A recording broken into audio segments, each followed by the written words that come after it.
India population wise बहुत बड़ी country है। इंडिया वर्ल्ड की लार्जेस्ट डेमोक्रेसी है। जैसे कि हमें पता है कि इंडिया में डुअल गवर्नमेंट सिस्टम है, central government and state government, जिनमें डिफरेंट डिफरेंट सब्जेक्ट्स को लेकर पावर बांटी जाती है। दोनों गवर्नमेंट उसके अकॉर्डिंग लॉ बनाते हैं और उसको स्टेट में इम्प्लीमेंट करते हैं, जैसे schools, hospital, public transport, railway, highways, road safety rules and soil, इन सब चीज़ों से रिलेटेड लॉज बनाती है। लेकिन इनके अलावा कुछ लोकल इश्यूज ऐसे होते हैं जो सरकार तक पहुंच नहीं पाते। ये इश्यूज हर एरिया के अलग अलग हो सकते हैं, जैसे कहीं पर वाटर सप्लाई की दिक्कत हो तो कहीं पर ड्रेनेज की दिक्कत, तो कहीं लोकल स्ट्रीट लाइट्स या फिर साफ सफाई की प्रॉब्लम। तो इस तरह से लोकल इश्यूज को एड्रेस करने के लिए होती है लोकल गवर्नमेंट। वैसे आप में कितने लोग अपने एरिया की लोकल गवर्नमेंट के बारे में जानते हैं, हमें कमेंट्स में ज़रूर बताएं। लोकल गवर्नमेंट का मेन मोटिव है पॉलिटिकल डिसेंट्रलाइजेशन ऑफ पावर, यानी पावर को अलग अलग लोगों में या ऑर्गेनाइजेशंस में बांटना। जो पावर सेंट्रल गवर्नमेंट के हाथ में है, आगे लोकल गवर्नमेंट में डेलीगेट करना। और डायरेक्ट डेमोक्रेसी, ऐसी डेमोक्रेसी जिसमें लोग डायरेक्टली खुद ही अपने लिए पॉलिसीज और नीतियां बनाते हैं। लोकल गवर्नमेंट मेनली दो टाइप की होती है, पंचायती राज जो रूरल या ग्रामीण इलाकों में होती है, और म्युनिसिपैलिटी जो कि डेवलपिंग एंड डेवलप अर्बन शहरी इलाकों में होता है। दोनों का ही काम लोकल गवर्नमेंट के रूप में होता है। मेनली इनमें दो काम आते हैं, एक तो ये कि लोकल इश्यूज जैसे बिजली, पानी, रोड, साफ सफाई से रिलेटेड इश्यूज पर समाधान निकालना, और दूसरा सेंट्रल और स्टेट गवर्नमेंट द्वारा बनाई गई पॉलिसीज को लेकर लोकल एरिया में इम्प्लीमेंट करना। इसलिए लोकल गवर्नमेंट को ग्रास रूट लेवल गवर्नमेंट भी कहा जाता है, क्योंकि ये ग्रास रूट लेवल पर काम करते हैं, लोगों की इमीडिएट ज़रूरतों से एक्शन लेती है। लोकल गवर्नमेंट को इंडियन कॉन्स्टिट्यूशन के स्केड्यूल्स में स्केड्यूल नंबर 7, जिसमें यूनियन लिस्ट, स्टेट लिस्ट और कॉन्करेंट लिस्ट दी हुई है, उसमें से स्टेट लिस्ट के अंदर एंट्री नंबर 5 में मेंशन किया जाता है, जिसके according state government local government से रिलेटेड नियम कानून बना सकती है। इसीलिए पिछले कुछ स्टेट गवर्नमेंट बनाते थे और कुछ नहीं, क्योंकि उनकी मर्जी होती थी। पंचायत राज और म्युनिसिपैलिटी के बारे में अच्छे से समझने के लिए इनके बारे में एक एक करके बात करते हैं। चलिए पहले बात करते हैं पंचायती राज की। पंचायत को सबसे पहले इंडियन कॉन्स्टिट्यूशन के आर्टिकल 40 में मेंशन किया गया था, लेकिन उसमें जस्ट मेंशन किया गया था, इसीलिए स्टेट गवर्नमेंट के ऊपर था लोकल गवर्नमेंट बनाओ या ना बनाओ। लेकिन 1992 73rd कॉन्स्टिट्यूशनल अमेंडमेंट के बाद अब हर स्टेट का पंचायत बनाना कंपलसरी हो गया है। हम में से बहुत से लोगों ने पंचायत वर्ड कई बार सुना होगा, लेकिन हम में से बहुत कम को ये पता होगा कि ये काम कैसे करती है। तो बात करते हैं पंचायत के स्ट्रक्चर के बारे में। हर एक विलेज या गांव की अलग पंचायत होती है। अगर कुछ ज़्यादा छोटे गांव हैं तो उनकी मिलकर एक पंचायत होती है। पंचायत में दो पार्ट होते हैं, लेजिस्लेटिव एंड एग्जीक्यूटिव। सबसे पहले लेजिस्लेटिव में आती है ग्राम सभा। ग्राम सभा बेसिकली एक पर्टिकुलर गांव के 18 की एज के ऊपर वाले सारे लोगों के ग्रुप को कहा जाता है। मतलब इसमें वही लोग आते हैं जो वोट कर सकते हैं। सारे लोग जो वोट कर सकते हैं एक गांव में इस गांव की ग्राम सभा के मेंबर होते हैं। Next executive. एग्जीक्यूटिव में आते हैं ग्राम पंचायत, जो गांव में डेवलपमेंट का काम करते हैं और अपनी ड्यूटीज परफॉर्म करते हैं। ग्राम पंचायत के मेंबर्स में आते हैं बहुत सारे सरपंच और उनका एक हेड, जिसे कहते हैं सरपंच। हर विलेज की पंचायत में विलेज की पॉपुलेशन के अकॉर्डिंग वार्ड्स में डिवाइड किया जाता है और हर वार्ड के रिप्रेजेंटेटिव को कहते हैं पंच, जिसे डायरेक्टली उस वार्ड के लोगों द्वारा वोटिंग के थ्रू इलेक्ट किया जाता है। हर विलेज में पॉपुलेशन के अकॉर्डिंग वार्डों की संख्या कम या ज्यादा होती है, इसलिए एक ग्राम पंचायत में कितने पंच होंगे इसका अकाउंट फिक्स नहीं होता। एक गांव में कितने पंच होंगे वो डिपेंड करता है उस गांव की पॉपुलेशन पर।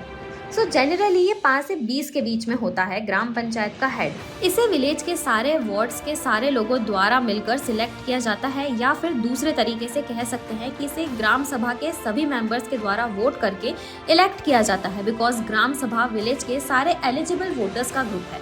इसलिए सरपंच पूरे विलेज यानी गाँव के हेड भी कहलाते हैं।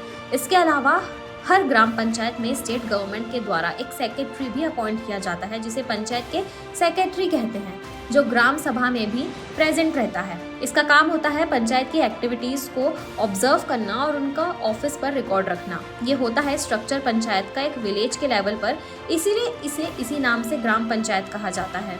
इसके आगे भी इसके लेवल्स होते हैं, लेकिन उससे पहले सिर्फ विलेज लेवल पर पंचायत की वर्किंग के बारे में बात करते हैं। Working of gram panchayat. साल में जनवरी 4 बार ग्राम के सभी मेंबर्स इंक्लूडिंग पंचायत के हेड, सरपंच और पंचायत के मेंबर्स पंच की मीटिंग होती है, जिसे ग्राम सभा की मीटिंग या जनरली डायरेक्ट ग्राम सभा भी बोलते हैं। गांव में क्या क्या दिक्कतें हैं, जैसे रोड, पानी, बिजली से रिलेटेड और उनके लिए क्या क्या एक्शन, यह जानना चाहिए और क्या क्या काम विलेज में होंगे, इसका फैसला लिया जाता है। इसके अलावा भी विलेज के किसी पर्सन का अगर कोई इशू है, जैसे फॉर एग्जाम्पल किसी पर्सन को गवर्नमेंट के किसी स्कीम का बेनिफिट नहीं मिल रहा है या किसी बेनिफिशियल लिस्ट में जैसे कि उसका नाम होना चाहिए उसका नाम नहीं है, तो इन सब से रिलेटेड भी वह अपनी सारी बातें ग्राम सभा में रख सकता है ताकि उसकी प्रॉब्लम सॉल्व हो सके। गांव का हर एक वोटर उसके गांव के लोकल गवर्नमेंट का मेंबर होता है, तो इसीलिए हर एक को अपनी बात रखने का अधिकार होता है। इसलिए इस टाइप के गवर्नमेंट को पार्टिसिपेटरी गवर्नमेंट कहते हैं। इसीलिए पंचायत को डायरेक्ट डेमोक्रेसी भी कहा जाता है। अब लोग खुद के लिए फैसले तो ले सकते हैं, तो क्या वह किसी भी चीज पर फैसला इंडिपेंडेंटली ले सकते हैं? ऐसा नहीं है। पंचायत किन किन सब्जेक्ट्स पर डिसीजन ले सकती है वह मेंशन है शेड्यूल नंबर 11 में, जिसमें agricultural, land improvement, minor irrigation, animal husbandry, extra जैसे टोटल 29 सब्जेक्ट्स आते हैं। इसके अलावा पंचायत और किसी सब्जेक्ट पर डिसीजन नहीं ले सकती। अब एक बार ग्राम सभा डिसीजन ले लेती है तो उन कामों को इम्प्लीमेंट करने की ड्यूटी होती है ग्राम पंचायत की, यानी उसके मेंबर सरपंच और पंच कि उनका काम पूरा करने के लिए सरपंच अपने अकॉर्डिंग पंच की कमेटी बनाकर काम बांट देते हैं और कभी कभी ग्राम सभा के मेंबर्स की हेल्प ले सकते हैं। अपनी ड्यूटी को परफॉर्म करने के लिए सरपंच और पंच को कुछ बेसिक पावर्स दी जाती है जो सिर्फ उनके गांव तक ही सीमित रहती है। इसके ऊपर केवल के कामों के लिए पंचायत सिस्टम में 2 और लेवल भी बनाए जाते हैं, पंचायत समिति और जिला परिषद। कई सारे विलेजेस को मिलाकर एक ब्लॉक बनता है। ब्लॉक लेवल की पंचायत को कहते हैं पंचायत समिति। इसे और भी नामों से बुलाया जाता है, जैसे ब्लॉक पंचायत, जनपद पंचायत एक्सेट्रा। इसके मेंबर्स में आते हैं पर्टिकुलर ब्लॉक के अंदर आने वाले विलेज के सरपंच, इसके अलावा BDO ऑफिसर्स यानी block department officer, associate members like farmers representatives, society representatives, agricultural marketing representatives. Panchayat समिति के मेंबर्स आपस में ही वोटिंग करके सिलेक्ट कर सकते हैं कि एक हेड, जिसे कहते हैं ब्लॉक प्रमुख। पंचायत समिति का काम होता है गवर्नमेंट स्कीम्स डेवलपमेंट के कामों को ब्लॉक लेवल पर इम्प्लीमेंट करना। इसके ऊपर डिस्ट्रिक्ट लेवल पर जो काम होते हैं उसे जिला परिषद देखती है। जिला परिषद को भी अलग अलग नाम से जैसे जिला पंचायत, डिस्ट्रिक्ट पंचायत बुलाया जाता है। इसके मेंबर्स होते हैं जिले के अंदर आने वाले ब्लॉक्स, इन्हीं पंचायत समिति के हेड्स, ब्लॉक प्रमुख। इसके अलावा उस एरिया के स्टेट लेजिस्लेटिव के मेंबर्स, यही MLAs और उस एरिया के पार्लियामेंट के मेंबर्स भी जिला परिषद के मेंबर्स होते हैं। और जिला परिषद का हेड या CEO, चीफ एग्जीक्यूटिव ऑफिसर, एक नॉन इलेक्टेड पर्सन होता है जो जनरली एक IAS अफसर होता है। यह स्टेट पब्लिक सर्विसेज अफसर होता है। कुछ स्टेट में डिस्ट्रिक्ट मजिस्ट्रेट भी हो सकते हैं। अब आपको बताते हैं जिला परिषद काम क्या करती है। जिला परिषद बनाती है DPCs, डिस्ट्रिक्ट प्लानिंग कमिटीज। जिला परिषद का काम होता है सेंट्रल गवर्नमेंट और स्टेट गवर्नमेंट को पंचायत से कनेक्ट करना। सेंट्रल एंड स्टेट गवर्नमेंट की जो भी स्कीम आती है लोगों के लिए, उन्हें लागू करने के लिए पेलिंग करना, या यूँ कहें तो PCI, पंचायती राज इंस्टीट्यूशंस का स्ट्रक्चर। जिला लेवल जिला परिषद, ब्लॉक लेवल पंचायत समिति, विलेज लेवल ग्राम सभा। अब स्टेट वाइज हम ये लिस्ट देख सकते हैं। इन तीनों लेवल पर स्टेट में कितने मेंबर होते हैं। जिस टाइप से अभी हमने ग्रामीण इलाके की लोकल गवर्नमेंट PCI, पंचायती राज इंस्टीट्यूशंस को समझा, इस प्रकार से अर्बन एरियाज यानी शहरी इलाकों में लोकल गवर्नमेंट होती है, उन्हें कहते हैं म्युनिसिपैलिटी। इसको कॉन्स्टिट्यूशन में जगह मिली है 1992 में 74th कॉन्स्टिट्यूशन अमेंडमेंट एक्ट से। कॉन्स्टिट्यूशनल अमेंडमेंट के बाद अब हर स्टेट का म्यूनिसिपैलिटी बनना कंपलसरी हो गया है। म्यूनिसिपैलिटी बेसिकली 3 टाइप्स की होती है। नगर पंचायत उन एरियाज के लिए जो ट्रांजिशनल स्टेट में होते हैं। गांवों से शहर के ट्रांजिशन म्यूनिसिपल काउंसिल यह होता है जो छोटे शहरों के लिए। म्यूनिसिपल कॉर्पोरेशन बड़े शहरों के लिए, जैसे मुंबई एंड दिल्ली। म्यूनिसिपैलिटी के नाम में बड़ी कंफ्यूजन रहती है बिकॉज एक चीज़ को कई अलग अलग नामों से बुलाया जाता है और सारे एक तरह से सिमिलर होते हैं। नगर पंचायत को सिटी काउंसिल और नगर परिषद को कहा जाता है। इसी टाइप से म्युनिसिपल काउंसिल को नगर पालिका या नगर पालिका परिषद कहा जाता है और म्युनिसिपल कॉरपोरेशन को महानगर पालिका या नगर निगम के नाम से भी जाना जाता है। चलिए अब समझते हैं structure and working of municipality. Municipality दो पार्ट्स में डिवाइड होती है, जिसे कहते हैं लेजिस्लेटिव पार्ट और एक होता है एग्जीक्यूटिव पार्ट। लेजिस्लेटिव पार्ट्स में आते हैं इलेक्टेड मेंबर्स, काउंसलर यानी पार्षद और उनके हेड जिसे मेयर कहते हैं। इसके अलावा नॉमिनेटेड मेंबर्स होते हैं जिन्हें स्टेट स्पेशल नॉलेज और एक्सपीरियंस के बेस पर म्युनिसिपैलिटी में सीट दे सकती है, लेकिन ये मेंबर्स सिर्फ डिस्कशन कर सकते हैं। डिसीजन मेकिंग में वोट देने का अधिकार नहीं होता है और इलेक्टेड मेंबर्स को इलेक्ट करने के लिए सिटी को सारे वार्ड्स को डिवाइड कर दिया जाता है, जिन्हें हम कंसिस्टेंसी भी कहते हैं। हर वार्ड में उस वार्ड के एलिजिबल वोटर्स वोटिंग के थ्रू वार्ड काउंसलर को इलेक्ट करते हैं, जिसे हम पार्षद भी कहते हैं।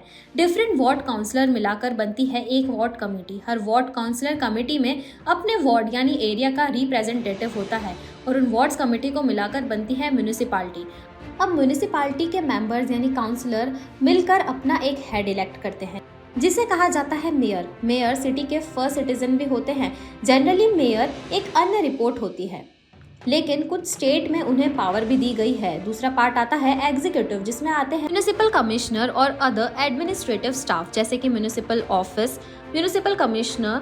म्युनिसिपल कॉरपोरेशन में जनरली एक बड़े अफसर होते हैं। बाकी म्युनिसिपल कमिश्नर को स्टेट गवर्नमेंट द्वारा इलेक्ट किया जाता है। वे king of municipality legislative part यानी वार्ड काउंसलर की मेयर की प्रेजेंस में मीटिंग होती है। एक बजट बनाया जाता है, उसके अकॉर्डिंग मनी स्पेंड किया जाता है। काउंसलर कमेटी में डिसाइड किया जाता है कि सिटी में क्या क्या काम किए जाने हैं। लोग अपने अपने एरिया के इश्यूज और प्रॉब्लम्स अपने वार्ड काउंसलर यानी पार्षद के सामने रख सकते हैं। फिर वार्ड काउंसलर कमेटी से अपने अपने वार्डों की डिमांड को रखते हैं। फिर सारे काउंसलर डिसीजन करके वोटिंग के थ्रू फाइनल डिसीजन ले सकते हैं। म्युनिसिपैलिटी एक्सपीडिशन ले सकते हैं, उसके शेड्यूल नंबर 12 मेंशन है, जिसमें आते हैं road, water supply, public health, sanitation etcetera. Basic need के ऊपर 18 टॉपिक्स काउंसलर कमेटी अब जो डिसीजन लेते हैं उनको इम्प्लीमेंट करने का काम होता है एग्जीक्यूटिव्स का यानी इलेक्शन कमिश्नर्स का। इलेक्शन कमिश्नर अपनी पावर्स को एक्सरसाइज करके अपने अंदर आने वाले स्टाफ का यूज करके इंडीज पर एक्शन लेते हैं और उन्हें लागू करते हैं। काउंसलर यानी पार्षद की एक और जिम्मेदारी होती है एडमिनिस्ट्रेटिव स्टाफ के एक्शन पर नजर रखना कि जो डिसीजन कमेटी में लिए गए थे उन्हें ठीक से काम हो रहा है या नहीं। अगर उन्हें काम नहीं सही लगता है तो इसकी कंप्लेंट इलेक्शन कमिश्नर को कर सकते हैं और इलेक्शन कमिश्नर भी अगर सही से काम नहीं कर रहा है तो उस बात को पार्टी में उठा सकते हैं। अब बात करते हैं इन दोनों लोकल गवर्नमेंट को फाइनेंस, इलेक्शन, रिजर्वेशन और टेन्योर की। इन लोकल गवर्नमेंट्स को वह पंचायत राज इंस्टीट्यूशन हो या म्युनिसिपैलिटी, इनके पास पैसा कहाँ से आएगा ये डिसाइड करती है फाइनेंस कमीशन। पीसीआई का मेन सोर्स ऑफ इनकम है स्टेट सेंट्रल गवर्नमेंट फंड्स और म्युनिसिपैलिटीज का most important source of income है प्रॉपर्टी टैक्स। इन दोनों लोकल गवर्नमेंट्स में जितने भी इलेक्शन होते हैं वे कंडक्ट करता है स्टेट इलेक्शन कमीशन।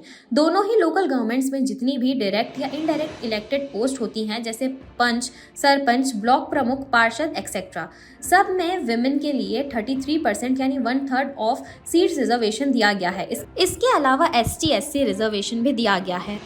अब बात करते हैं टेन्योर की। दोनों ही लोकल गवर्नमेंट का टेन्योर मैक्सिमम 5 इयर्स का होता है। अगर टाइम से पहले गवर्नमेंट डिसॉल्व हो जाती है, फॉर एग्जांपल 2 साल के बाद for any reason government dissolve हो जाती है, तो सिर्फ साल के अंदर अंदर स्टेट इलेक्शन कमीशन दोबारा इलेक्ट करती है और ऐसे इलेक्टेड गवर्नमेंट का टेन्योर पूरे 5 साल नहीं होता, बल्कि पिछले गवर्नमेंट से बचे हुए टेन्योर यानी 5 से 2 साल यानी 3 साल का होता है। चलिए अब बात करते हैं challenges faced by local government. हमने अभी वीडियो में देखा कि लोकल लेवल पर काम करने के लिए लोकल गवर्नमेंट बनाई गई हैं, लेकिन हम जानते हैं हम अपने एरिया में फिर भी बहुत सारे बेसिक प्रॉब्लम फेस करनी पड़ती है, चाहे वह रोड से रिलेटेड हो या सिर्फ साफ पानी से, साफ सफाई से। इसका मेन रीज़न है फाइनेंस। हर ऑर्गेनाइजेशन को काम करने के लिए लगते हैं पैसे, उसी तरीके से इन लोकल गवर्नमेंट को भी चाहिए और इनका फ्रंट आता है सेंट्रल स्टेट गवर्नमेंट की तरफ से, जो कई बार बहुत काम आता है म्युनिसिपैलिटी में। प्रॉपर्टी टैक्स वैल्यूएशन बहुत ज़्यादा होता है, बहुत कम लोग ही प्रॉपर्टी टैक्स भरते हैं, इसलिए अगर लोकल गवर्नमेंट को सफिशिएंट फंड नहीं मिलता है तो अच्छे से अच्छा काम वह नहीं कर पाती है। इसके अलावा और भी कई रीजंस होते हैं जिनकी वजह से लोकल गवर्नमेंट इफेक्टिवली काम नहीं कर पाते हैं।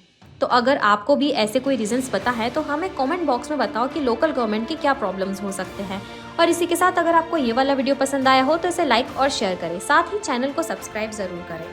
आपसे मिलते हैं अगले वीडियो में। Till then good bye.